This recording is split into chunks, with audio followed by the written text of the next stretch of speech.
Donc nous sommes en maraîchage diversifié, donc mais pas trop quand même. On fait 25 légumes à peu près. On vend nos légumes en direct.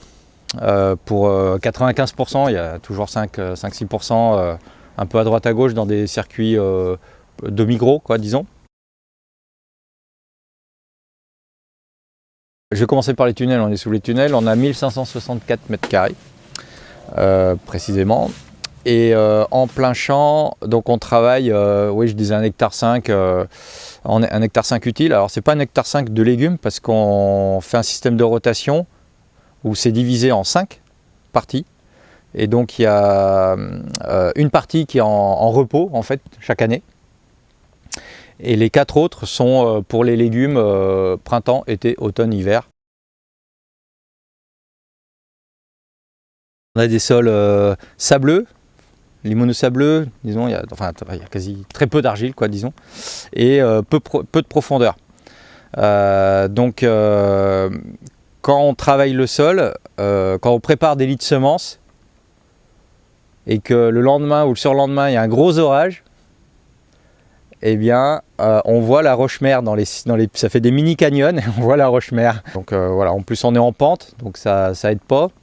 J'ai l'air de me plaindre en disant il n'y a pas de sol, c'est sableux, il fout le camp, tout ça, mais en même temps il y a des avantages parce que ça ressuit vite, ça colle pas, donc ça se tasse pas, donc on peut intervenir quand même après une pluie, une grosse pluie, le lendemain ou le surlendemain on peut intervenir quasiment. Donc il y a quand même des avantages. Ça nous a surpris les tests qu'on a fait parce qu'on pensait qu'on avait un taux de matière organique assez élevé parce que, par exemple, là dans les tunnels, tous les ans j'apporte 13 tonnes sur 1000 m². On a 1500 m², il y a 1000 m² qui reçoivent du fumier avant les solanacées, les curcubitacées, et les 500 autres mètres carrés, ça va être engrais vert, en fait du sorgho dans l'été. Voilà. Et en fait on est à 3% à peine là, dans les tunnels en taux de matière organique. Donc il y a pas mal de lessivage. Et en plein champ, j'apporte 26 tonnes de fumier composté. Et ensuite, on complète en fumier granulé. Et puis, de la coquille d'huître en amendement calcium.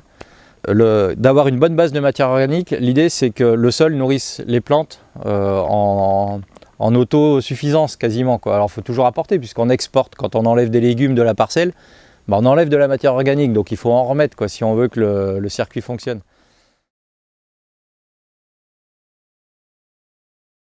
Pour le fumier composté, 600 € de matière et puis 600 € de transport.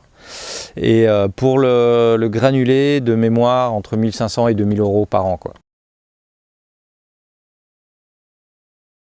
Les 6 tunnels sont divisés en 3 blocs. Un bloc solanacé, un bloc curcubitacé et un bloc où on va mettre des légumes primeurs qui seront finis fin juin. On met un engrais vert. Jusqu'à présent on mettait du sorgho, on a mis du sarrasin l'année dernière. Donc voilà, pour faire un gros apport de matière organique. C'est suivi mi-août des légumes feuilles en fait, mâches, épinards, blettes, salade. Voilà.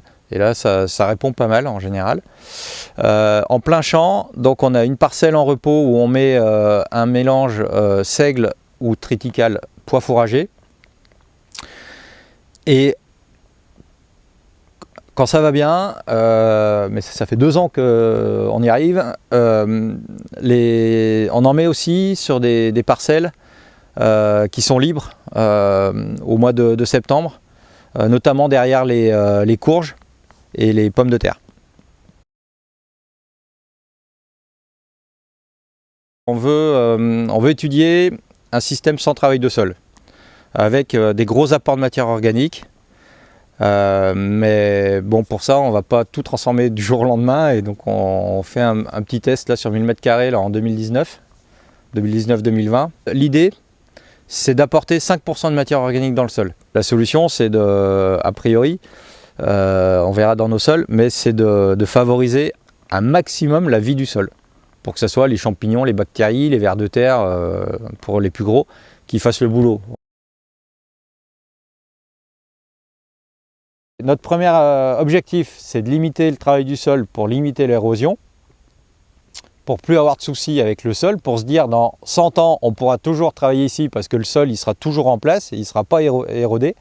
Sur un sol comme ça, il peut tomber un orage, il n'y a rien qui fout le camp, quoi. Donc c'est ça l'idée, c'est que ça soit vraiment tout le temps couvert. Le deuxième effet, c'est moins utiliser le tracteur.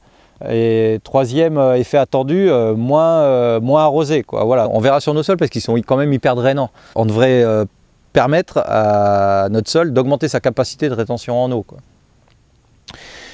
Donc l'idée, c'est on va laisser ça tranquille jusqu'au printemps prochain.